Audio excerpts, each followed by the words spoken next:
प्रभुनाथ भैया फागुन महीना में गीत संगीत के शुरुआत होला तो होली से शुरुआत होला। चैत महीना में गीत संगीत के शुरुआत होला तो चैता से शुरुआत होला। सावन महीना में गीत संगीत के शुरुआत होला तो कजरी से शुरुआत होला। ऐसे हम कजरी से शुरुआत करनी हो। आई गीत उ ना हो देखिए मैं मूल बा गीत के गंगा किनारे मोरा गाँव घर पहुँचा द देवी मैया एक मूल कहाँ बा है गीत कवन भइल हमसे खसूर हो नजरिया से दूर कैला बलमू एक एजा बिरेक बा बलमू एक एजा बिरेक बा दोनों में रहुआ अंतर नहीं खे बुझा तरवा कलाकार ना है रहुआ गंवार खाने बतिया महाराज रौरा ले तो निमन कोना बुझे टाइम बा रौरा ले निमन कटहर तो कबीर बाबा एगो बात लिखनी मूर्खन को समझावते गाठी ज्ञान हेरा कोयला हो या न उजलो सौ मन साबुन खाए कबीरा सौ मन साबुन एकर मतलब कोयला में साबुन लगावल अच्छा और औरा के ज्ञान बतावल दोनों बराबर बा। कोयला में साबुन लगाए तो उजर ना होई और औरा के ज्ञान सिखावला से कबो ज्ञानी ना बन है। देखो तरी मझी बरसेला हो सवनवा अजाई भोला भवनवा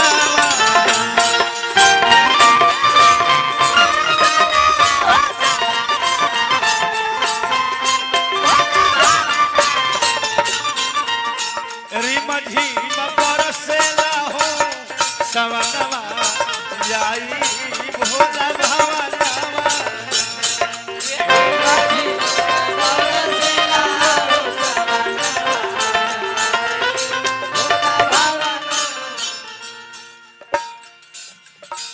टिमक टिमक टिम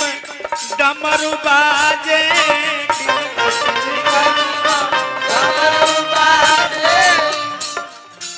माथे तिलक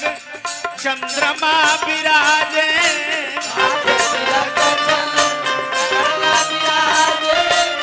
टिमक टिमक टिम डमरू बाजे माथे तिलक चंद्रमा विराजे हुलसल मनवाना ए रामा हुलसल मनवाना तरी मझी बरसेला हो सवनवा जाई भोला भवनवा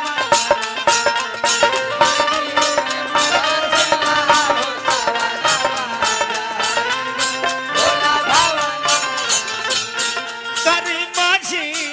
बरसेला हो सवनवा जाई भोला भवनवा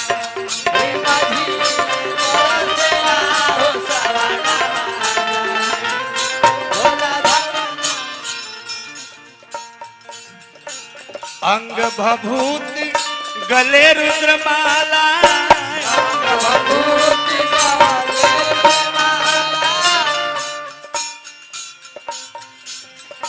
अंग भभूति गले रुद्रमाला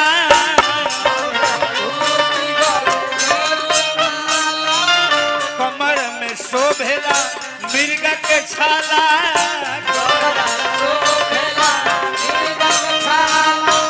कमर में शोभेला मिर्गा के छाला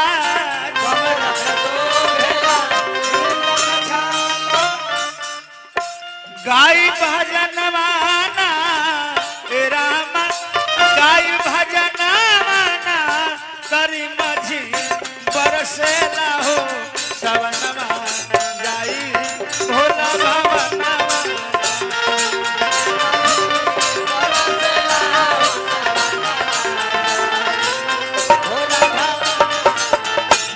हातरी